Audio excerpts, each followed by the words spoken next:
The streets of downtown Miami were busy that morning. The sun was already casting a golden glow on the glass buildings, the air thick with the usual city rush. Among the morning chaos, a young mother named Meher held her 4-year-old daughter's hand tightly as they crossed the road near a busy intersection. She was in her mid-20s, graceful, with tired but loving eyes, wearing simple clothes and carrying a handbag with a half-torn strap. Little Zoya was skipping beside her, humming a rhyme she had learned in preschool. They were heading to the clinic where Meher worked part-time as a receptionist, juggling long hours and motherhood since her husband had left them 2 years ago. She had no time to think of love, dreams, or anything other than survival and her daughter's smile. Just as they reached the middle of the crossing, the screeching sound of a car slammed into the air. A black sports car, sleek and powerful, tried to stop, tires burning against the asphalt. Time seemed to freeze. Meher saw the car coming just in time. Without thinking, she pushed Zoya forward with all her strength. The little girl fell onto the sidewalk, scraping her knees, but safe. Meher wasn't that lucky. The car hit her with a blunt force, sending her body a few feet ahead before she collapsed onto the road. People screamed. Traffic stopped. Zoya cried out in a shriek, "Ma!" The driver jumped out in panic. He was tall, young, dressed in a sharp suit. His face was pale with shock. It was Ayaan Malik, 30 years old, the CEO of one of the fastest-growing tech companies in the country. He had been late for a meeting, caught in a call, and the last thing he saw before slamming the brakes was a woman and a child. He rushed to her, dropping to his knees. Her eyes were closed, a thin line of blood running down her forehead. "Oh my God," he whispered. His heart thumped wildly, not just from fear, but from something he couldn't explain. There was a strange pull in the air, as if destiny had slammed into him harder than the accident. Zoya crawled toward her mother, sobbing uncontrollably. Ma, get up." Ayaan looked at the child. Her eyes were wide, cheeks soaked, her hands shaking as she touched her mother's face. Something cracked in him. He couldn't leave them there. Without wasting time, he lifted Meher in his arms, she was surprisingly light, and turned to the trembling child. "Come with me. We'll take her to the hospital," he said softly. Zoya nodded, too stunned to speak. She held Ayaan's coat tightly as he opened the car door, carefully placing Meher inside. The drive to the hospital felt endless. In the back seat, Zoya whispered through her tears, "Please, God, don't take my ma. I'll be good. I promise. I won't fight with my friends, just please. Please save her." Ayaan heard every word. He kept glancing in the rearview mirror at the child who prayed with all her soul. He felt something stir inside him, a knot forming in his chest. At the hospital, doctors rushed to take Meher in. Ayaan didn't leave. He stayed in the waiting room with Zoya, holding her tiny hand as she leaned on him. His expensive suit was stained with blood, but he didn't care. Hours passed. The doctors finally said Meher had suffered a concussion, some internal bruises, but she would recover.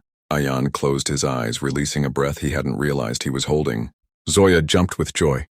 Thank you, God," she shouted, hugging Ayaan's leg.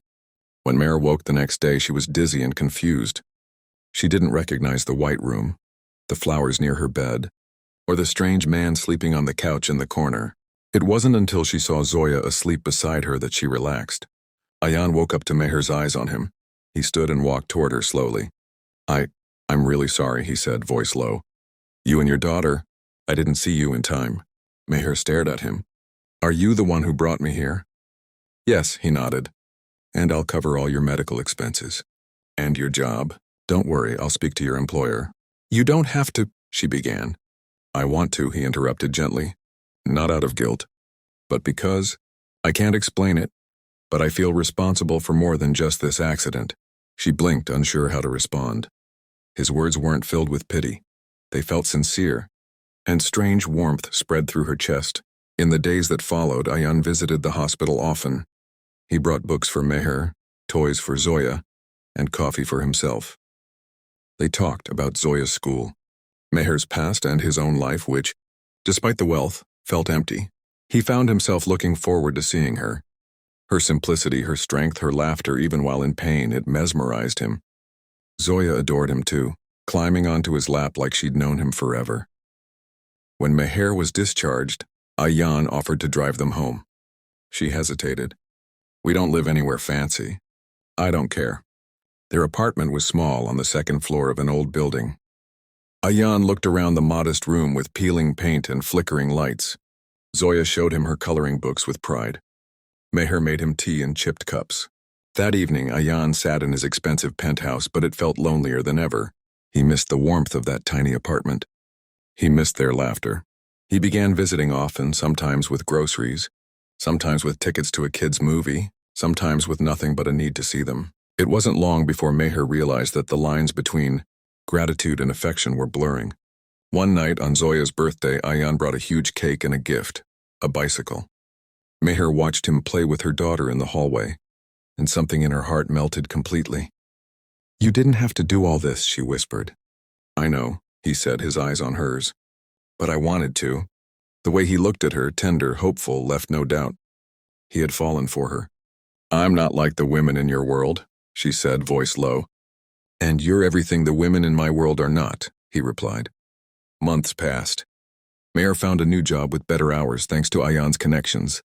Zoya got into a better school. Life began to feel whole again. One evening, as they walked on the beach in Miami, the orange sun dipping into the ocean, Ayaan knelt in the sand and took Meher's hand.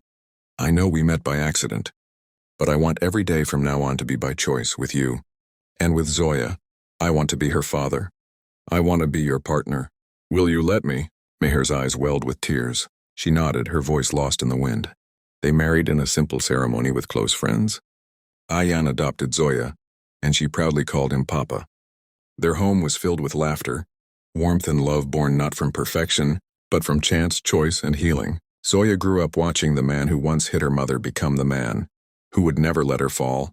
And Meher, she still remembered the day of the accident.